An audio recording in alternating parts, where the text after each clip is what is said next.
Anu stories വേൾഡിലെ പുതിയൊരു ചാനലിലേക്ക് എല്ലാവർക്കും സ്വാഗതം. ഞാനിവിടെ കനവിൽ കണ്ടൊരു മഹർ എന്ന ഒരു സ്റ്റോറിയാണ് പറയാൻ പോകുന്നത്. പ്രതിലിപിയിൽ അനൂസ് എഴുതിയ കനവിൽ കണ്ടൊരു മഹറിൻ്റെ മറ്റൊരു വേർഷൻ ആണ് ഇവിടെ അവതരിപ്പിക്കുന്നത്. രചന അനു. അവതരണം ആമി.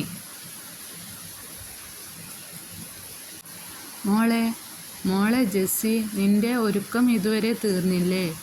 ഉമ്മ അടുക്കളയിൽ നിന്നും വിളിച്ചു ചോദിക്കുന്നത് കേട്ട് കണ്ണിൽ കരിമഷി എഴുതുകയായിരുന്ന ജസ്ല എന്ന ജെസ്സി വലതു കണ്ണിൽ എഴുതുന്നതിന് മുമ്പേ കണ്ണാടിയിൽ നിന്നും നോട്ടം പിൻവലിക്കാതെ, കഴിഞ്ഞുമ്മ, ഒരു 5 മിനിറ്റ്, ഞാൻ ഇപ്പോൾ വരാം എന്ന് പറഞ്ഞു.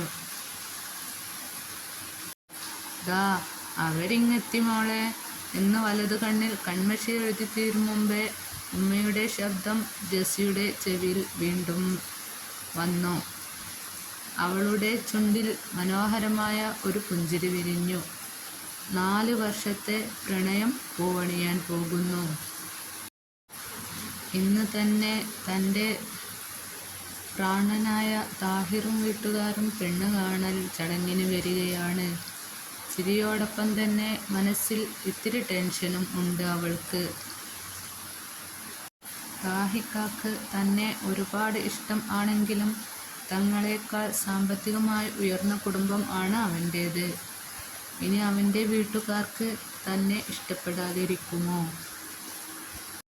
അങ്ങനെ പലവിധ ചിന്തകൾ കൂടിയ ടെൻഷൻ ഉണ്ടെങ്കിലും അവൾ കണ്ണാടിയിൽ കാണുന്ന തൻ്റെ മുഖത്തേക്ക് ഒന്നുകൂടെ നോക്കി.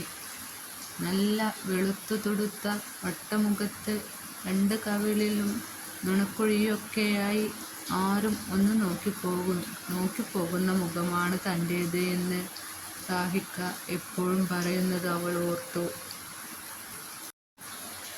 അതുകൊണ്ട് തന്നെ ഒന്ന് കൺമഷി എഴുതാനോ കൂടുതൽ ഒരുങ്ങാനോ സമ്മതിക്കാറില്ല. എന്നാൽ ഇന്ന് അങ്ങനെ അല്ലല്ലോ. എത്ര ദിവസം കഴിഞ്ഞിട്ടാണ് താനും താഹിക്കയും തമ്മിൽ ഒന്ന് കാണുന്നത് തന്നെ. അതുകൊണ്ട് തന്നെ അവൾ കണ്ണിലെ കരിമഷി ഒന്നുകൂടെ കട്ടിയിൽ എഴുതി. അപ്പോഴേക്കും ഉമ്മയുടെ വിളി അവളെ വീണ്ടും തേടിയെത്തി. ഇനിയും ഒരു വിളിക്ക് സമയം കൊടുക്കാതെ താഴേക്ക് ഇറങ്ങിയവൾ ഇത്തിരി പേർക്ക് മാത്രം ഇരിക്കാൻ കഴിയുന്ന ഹാളിൽ കുറച്ചു പേർ ഇരിക്കുന്നത് കണ്ടു. എല്ലാ പെൺകുട്ടികളെ പോലെയും അവൾക്കും ഒരു വെപ്രാളം പിടിപെട്ടു. ചുറ്റുപാടും ഒന്ന് നോക്കിയ അവൾ താഹിറിനെ ആ കൂട്ടത്തിൽ കണ്ടില്ല.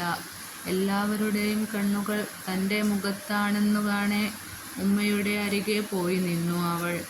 മോളെ, ഇത് എല്ലാവർക്കും കൊടുക്ക്. അയൽവക്കത്തെ റംലത്ത അവളുടെ കയ്യിൽ ഒരു ട്രേ കൊടുത്തു പറഞ്ഞു.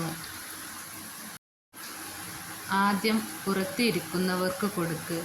ഹാളിൽ ഇരിക്കുന്നവർക്ക് നേരെ ട്രേയിൽ നിന്നും ഒരു ഗ്ലാസ് എടുത്തു നീട്ടവേ അവിടെ ഇരുന്നിരുന്ന പർദ്ദ ധരിച്ച സ്ത്രീ പറഞ്ഞു. അവൾ അവരുടെ മുഖത്തേക്ക് ഒന്ന് നോക്കി. ഉമ്മ, അവൾ മെല്ലെ മൊഴിഞ്ഞു. താഹിക്ക എത്രയോ പ്രാവശ്യം ഫോണിൽ ഉമ്മയുടെ ഫോട്ടോ കാണിച്ചു തന്നിരിക്കുന്നു. അവൾ ഒരു ചിരിയോടെ മെല്ലെ ഉമ്മക്ക് തലയാട്ടിക്കൊടുത്തു.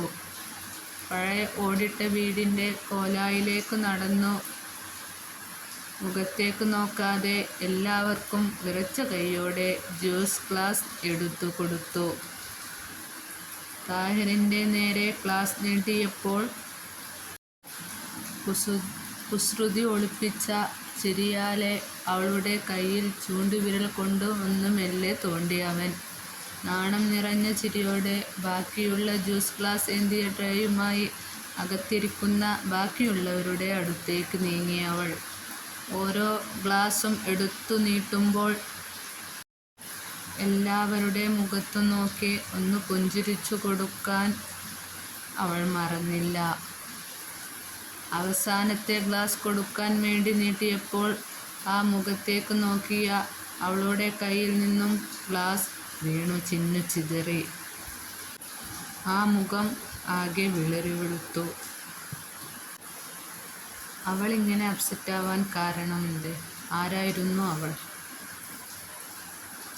ഇതൊക്കെ അറിയണമെങ്കിൽ അടുത്ത ഭാഗത്തിനായി കാത്തിരിക്കുക. ചാനൽ സബ്സ്ക്രൈബ് ചെയ്യുക, ഷെയർ ചെയ്യുക, ലൈക്ക് ചെയ്യുക, കമൻറ്റ് ചെയ്യുക. കൂടുതൽ സ്റ്റോറീസ് ഇനിയും വരുന്നതാണ്.